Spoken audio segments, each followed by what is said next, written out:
Hi, this is Alex Kantrowitz. I'm the host of Big Technology Podcast, a longtime reporter and an on-air contributor to CNBC. And if you're like me, you're trying to figure out how artificial intelligence is changing the business world and our lives. So each week on Big Technology, I bring on key actors from companies building AI tech and outsiders trying to influence it, asking where this is all going. They come from places like NVIDIA, Microsoft, Amazon, and plenty more. So if you want to be smart with your wallet, your career choices, in meetings with your colleagues, and at dinner parties, listen to Big Technology Podcast wherever you get your podcasts. Only one type of burger. For every palate. Fries are extra. Large in size. We've got the shakes. Going over the brim. Hey, this is Chris from JCW's. Put a positive, delicious spin on your day at any one of our 5 locations. In Lehigh, American Fork, Provo, South Jordan, or Harriman. JCW's, quality and a lot of it. Boy, the Utah Mammoth got a game tonight against Washington. So, joining us now is Jay Stevens. He is the host of the Utah Puck Report podcast and NHL insider for KSL Sports. You're on with Riley Jensen. DJ is off today. Jay, good morning. How are you, buddy? Good morning, gentlemen. I'm great. Yeah, that's good to hear. So, the other night we had Connor McDavid in, and I think he had, what was his 400th? Tonight, wow, we've got somebody who's a little bit even higher than that. And Ovechkin coming in. From your perspective, where do you place him on the GOAT list? You got to put him right behind Gretzky. I mean, I know he's past Gretzky as far as total goals. He's just proven to be one of the most prolific scorers in the NHL, and just the things he's done, the way he's done. He's just such an exciting player to watch, and there's really hasn't been anybody else like him that's played the style that Ovechkin's played. And he's just reckless. He's fearless. He does whatever it takes to score a goal. And then now, even that he's older, I mean, he broke his leg here and then it was immediately told his guys that he'd be back in the lineup in no time. Like, I'll be back in a few weeks. He's just the ultimate teammate and one of the best players in the history of the game, hands down. You think this is it for him at 40? I think he turns 41 in the fall. Yeah, he hasn't had the kind of season this year that I know he wants to have. So you can see that going either way, right? He either says, I can't do it anymore, or I got to go out better. It's hard to tell with him. Everybody thought last year was his last year. So I could see him maybe given one more year. He definitely isn't hurting the team. He's not a liability. He still produces. And if you watch him play, he sure looks like he's having fun. Yeah, I see some parallels between him and LeBron James. They're about the same age. And maybe you weren't once what you were, but you're still finding ways to contribute. And, you can go back and forth. Where has he been? You put him under Gretzky, and I think most people would agree with that. There might be some, particularly depending on what part of the world you're in, who would argue otherwise. And, LeBron has been in the discussion for that. And so he's still effective, even if he's not the ultimate in his prime. And so from that perspective here, it's fun to still watch him play, and that's the way I feel about LeBron also, even though he's not as dominant as he once was. Well, and one thing about Ovechkin, too, is he's in the lineup every night. He doesn't take games off. He's desperate to be in the lineup. It makes him mad if he's not in the lineup. He doesn't want rest. So and he still fills arenas. Like tonight, there are going to be a ton of Washington Capitals fans and a ton of people just going to see Ovechkin play. How has that been so far in the second year with the Mammoth? Is it something that you think that we're not seeing as much of, the people coming to watch the opposing players? Or is it just something that it's always going to be like, I'm from Phoenix and my sister has Cardinals season tickets, right? And depending on who's playing, and she goes to the stadium and feels like it's an away game. Because, if they're playing the Steelers, and the franchises in the NFL that have just had decades full of followings and been good and all that. And so when they go in there and they feel like, wow, this is really weird, I'm wondering how you viewed that. It's only in the second season, so is it still a novelty in terms of going to get their fans and people are coming to watch the other teams where they've been fans? Or do you think that it's evening out a little bit? I definitely think it's evening out a little bit. One of the unique parts about the Utah market is, you know, we were all fans of somebody else. There was a huge hockey base here already, but Right. we're all fans of somebody else. I was an LA Kings fan because they had Trevor Lewis. I was a Knights fan because they were close. A lot of people are Avalanche fans, and you do get a ton of people that have moved here from Edmonton or from Detroit. And so you still see a lot of it, but last year there was a lot more than there was this year. And this year, I make a point of almost every game going down and talking to the visiting fan base during warmups, and most of them are from out of town now. Last year, a lot of them were, you know, fans from here that still liked the team they liked before we had a team. But this year, it seems to have balanced out where you've got people that, you know, especially with tonight with the Capitals being in town. If you live in Idaho or, you know, somewhere close and you've got the chance to see Ovechkin, you're going to come and support the team. So I think it's balanced out a lot, and it's leaning more. It's just out of towners coming to see their favorite team, and this is the closest chance they get, especially those East Coast teams. But definitely more of a Mammoth fan base now that we are actually the Mammoth than what we had last year as the Utah Hockey Club. Yeah. So with the Mammoth sitting in fourth right now, and the playoff hunt kind of around the corner, if you were the coach, you know, what would you be emphasizing with this team, you know, heading into the playoffs, and how big these opportunities are for the Mammoth? Yeah, the opportunity is huge, and the pressure is huge on the Mammoth right now. They know what it means to this organization to make the playoffs in the second year of their existence. And if I were the coach, I'd be saying exactly what I've heard Bear yelling at the players is they've got to shoot more. You know, as you get down to these games, you're going to see playoff hockey's already kind of started. You're going to see more physicality than you've seen most of the season. You're going to see where it's going to be harder and harder to get shots on net. Everybody's going to be making that extra play to block that shot for their goaltender. And you're going to need better goaltending. And so your special teams are going to come into play. And the one thing the Mammoth have failed to do, they had a good streak. Like in the last 5 games, it's kind of fallen apart. They've only got 1 power play goal in their last 4, I think. But before that, the 10-game streak they had increased to 35% on the penalty or on the power play after being only at 14% all year. But just that 10-game span, they were getting a power play goal almost every game, 8 out of 10 games.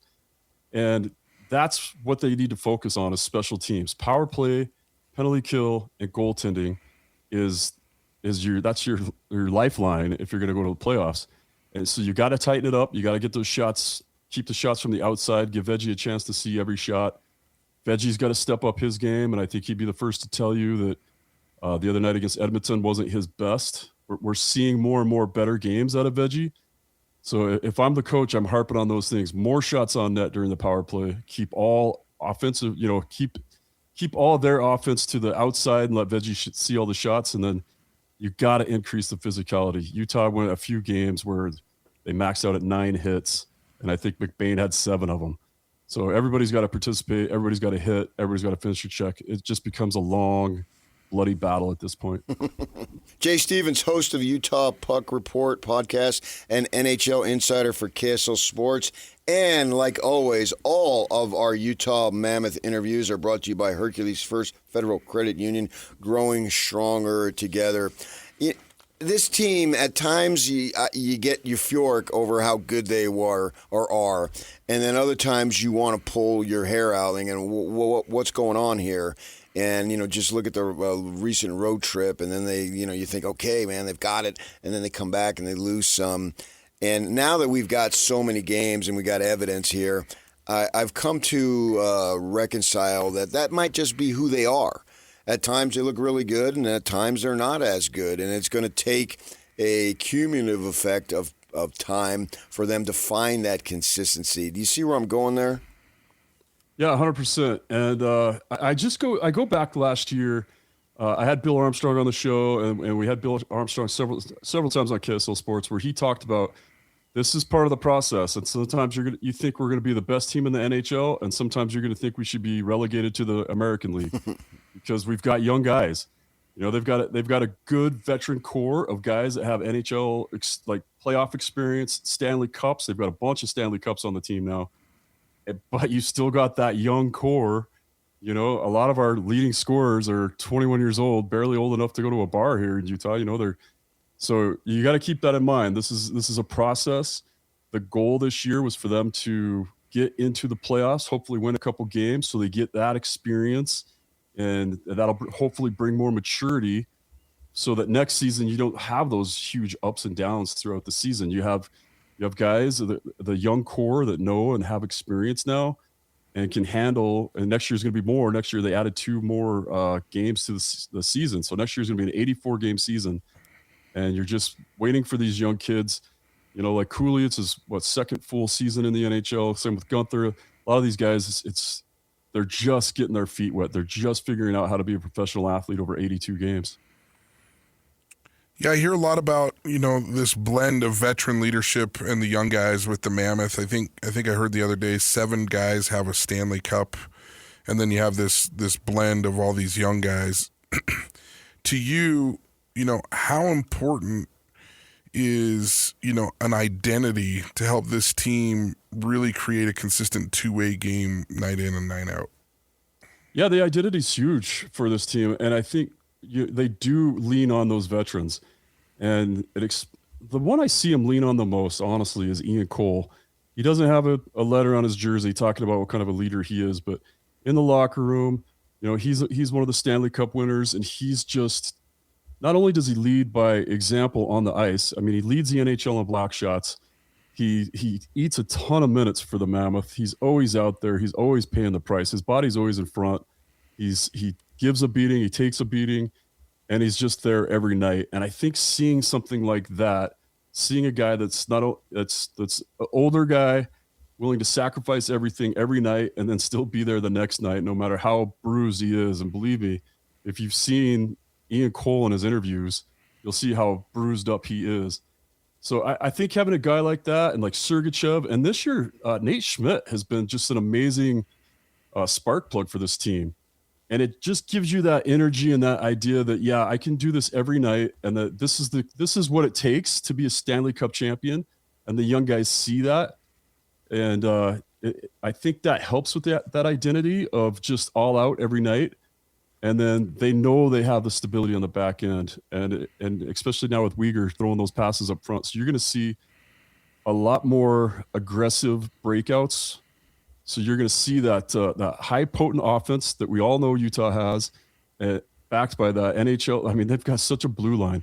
Considering that when the Arizona Coyotes came in and everybody's like, oh, they've got one of the worst defenses in the league. And all of a sudden, I'd say we're a top 6 defense in the NHL with the players that they have.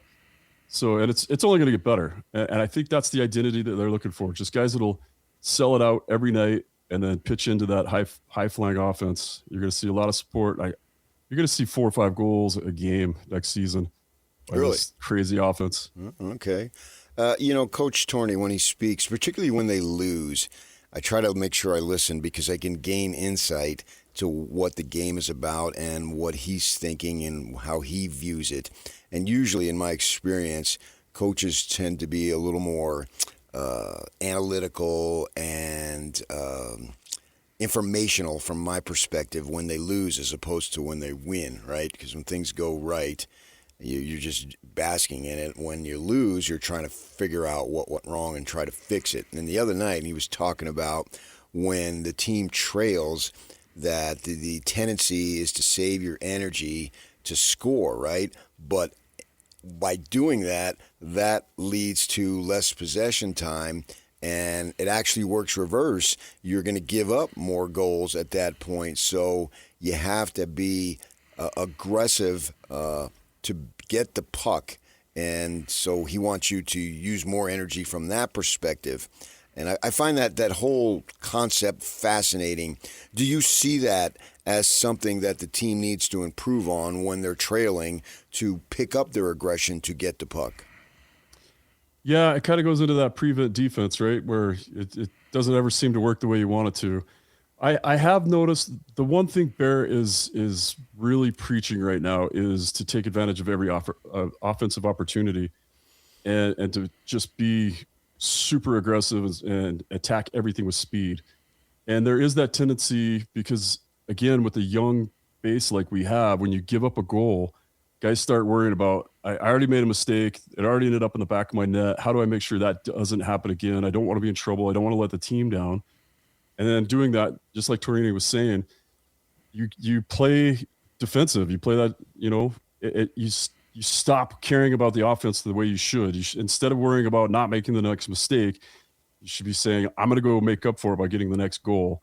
And that's the mindset difference that Torini was looking for.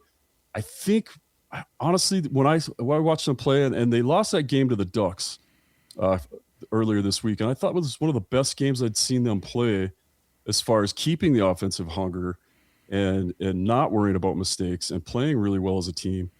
So it's just really weird. I think it goes to that young inconsistency again. But with a coach like Bear, he notices every little minute detail out there. Yeah. He's so phenomenal at teaching these kids to be better. So I have seen that in the past where they you can tell they don't want to make the next mistake, but hopefully I think that's fixed and it's being coached out of them. What's your confidence level that there will be postseason here? It's pretty high right now. If you look at the schedule, there's a few times. I mean, tonight, Washington coming in. The mighty Capitals are coming in, and they have almost an identical record. They also have a horrible power play. So I think coming home, being at home in Utah, I think that gives Utah the advantage tonight. And then they got back-to-back games that are 4-point games, basically. They play the Kings, and then they play Seattle. So I think as long as you get those wins and get a little bit of breathing room between you and the rest of the wild card, I mean, you got most of your games are home games. So that rough road trip start we started with for the Mammoth this year is paying off now, because now you're in the driver's seat. You can win them all at home, and you're going to the playoffs. And I really think they're going to do it. I have a lot of faith in them, and I think the schedule, they even got Vancouver coming up. Like, if you ever needed the ace in the hole and have the worst team come in, Vancouver's coming in. Although we can't beat the other worst team with Chicago. Chicago, I was going to bring that up, but you beat me to it. Yeah, well, and Chicago, they just happen to keep going in and beating all the best teams all of a sudden. So I don't know what's going on with Chicago, but it's Vancouver's not Chicago either. So hopefully, we get a couple of gimmies there, and then they're in the driver's seat. I think they're going to handle it. I think it's going to go. I think we see the Mammoth make the playoffs this year. Cool. I look forward to it, and we look forward to your coverage. Thanks for joining us, Jay. All right, thanks, guys. Good morning. Okay, that is Jay Stevens, host of the Utah Puck Report podcast and NHL insider for KSL Sports. We'll see what they do. They are on the ice tonight against Ovechkin and the Washington Capitals, 7 o'clock. Coverage here with Hockey Night in Utah begins at 6 p.m. Looking forward to watching that game along with some college basketball. But we got some football I want to get to. It's not the worst of times. Is it the best of times? Stay with us. We'll get to that next. 97.5, the KSL Sports Zone. Every day, the world gets a little weirder and a lot more awesome. Cool Stuff Daily takes a look at everything from mining in space to the latest in the fight against cancer to how AI is, basically changing everything. It's all the cool stuff you didn't know you needed to know. Join us for Cool Stuff Daily as we take a quick look at science, tech, and the wait, what stories that make you sound way smarter at dinner. Subscribe to Cool Stuff Daily now, because the future's happening fast, and it's way too fun to miss.